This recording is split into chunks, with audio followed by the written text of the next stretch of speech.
tous dans ce bulletin consacré à l'actualité internationale sur IGFM. Au menu, le Boko Haram qui revendique l'enlèvement de près de 300 lycéennes nigérianes. Le groupe islamiste menace de les vendre sur le marché. Nous reviendrons sur ce double attentat à la bombe. Ça se passe au Kenya, un attentat qui a fait plusieurs victimes. La reprise du procès de Pictorius en Afrique du Sud, où nous resterons pour parler aussi du groupe musical Freshly Ground, refusé de visa zimbabwéen pour avoir critiqué le président Robert Mugabe. En Afrique du Sud, le procès d'Oscar Pictorius reprend après 2 semaines d'interruption. Le procès pour meurtre du champion paralympique sud-africain reprend ce lundi pour une dernière série d'audiences qui devrait être consacrée à l'audition d'une douzaine de témoins cités par la défense. Le tribunal de Pretoria s'est pour le moment donné jusqu'au 16 mai pour en finir avec cette longue série d'audiences télévisées qui tient l'Afrique du Sud en haleine depuis le 3 mars dernier. Le verdict ne sera pas prononcé immédiatement après la fin de ces audiences. Celle-ci pourrait prendre plusieurs semaines avant de rendre une décision. Pictorius, 27 ans, risque une peine incompressible de 25 ans de prison s'il est reconnu coupable de l'assassinat de sa petite amie Reva, un mannequin de 29 ans qu'il connaissait depuis 3 mois quand il l'a abattue au petit matin du 14 février 2013 alors qu'elle était aux toilettes.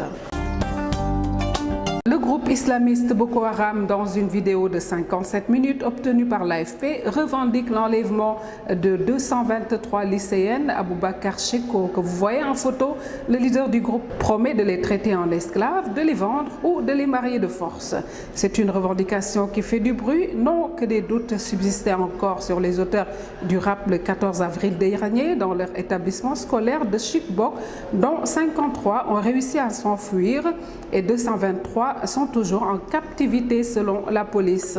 Mais les mots employés par le leader du groupe islamiste Boko Haram ont choqué l'opinion, alors même qu'une campagne internationale pour la libération des jeunes filles bat son plein, y compris sur les réseaux sociaux, et que le président nigérian Goodluck Jonathan a publiquement demandé l'aide des États-Unis dans ce dossier. La Libye a un premier ministre, mais dans la confusion, Ahmed Mitig, un homme d'affaires méconnu du grand public, a obtenu au terme d'un 3e tour 113 votes, en deçà du nombre requis de 120 votes favorables. C'est lors d'une session présidée par le premier vice-président du Congrès, Ezzedine Al-Awami. Mais des députés avaient réclamé la poursuite de la session pour tenter de convaincre d'autres députés de donner leur confiance à Mitig et surtout attendre d'autres députés qui étaient alors absents.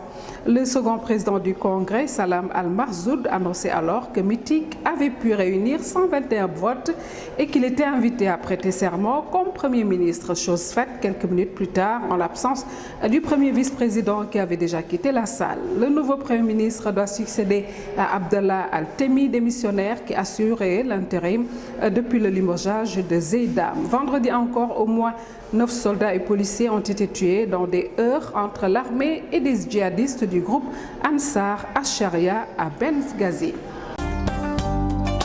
Terrorisme au Kenya, plus de 2 personnes ont été tuées et 62 blessées dimanche dans des attentats à la grenade contre 2 autobus dans une grande artère animée par Nairobi. Selon la police, l'un des autobus d'une contenance de 45 places était totalement plein au moment de l'explosion. Selon des médias kenyans, les explosifs, vraisemblablement de puissantes grenades, ont été lancés dans les bus depuis le bord de la route. Ces attentats n'ont pas été revendiqués, mais ils ont lieu au moment où les autorités kenyanes se sont engagées dans une vaste opération sécuritaire contre de présumés complices et soutiens des islamistes somaliens Shebab liés à Al-Qaïda.